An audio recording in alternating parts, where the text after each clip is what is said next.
Muhammed Turduyewa Oraziyewi arkada şekerine vastnama.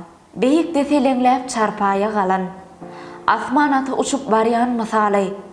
Bu şekerin ak yolunun karşılar belent buyson şülen ak han binası.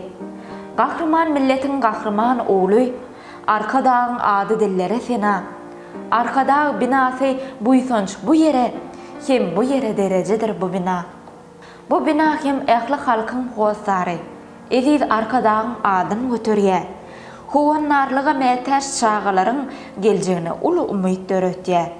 Görünür onun tutuş yurdun didarı baş baydağın pasırdasına seret.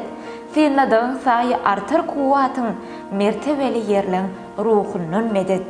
Götürüye bu tədə akademiya, aba anayfın belent adını, açılık almını hemra edinin yaşlar devam eder bedubadını. Parahatlık sazın dünya doldurup, şükür vaxşin adı yaşar bu yerde.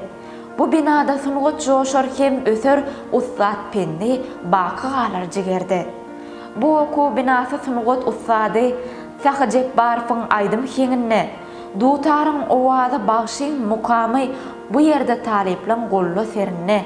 Saçlı dursunu van gayratlı görkü, lukmançılık mektebinin keşfinne, il salığı vatan batı görünye, yurdun söyün lukmanların kesfinne.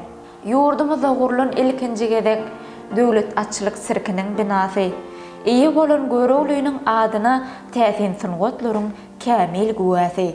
Kalpları mukaddes sakna bağlacak aman gulmam yedif adın götürüyen halkın köngül kuysoğu bu tiyatr ruhu lezzet içiliye.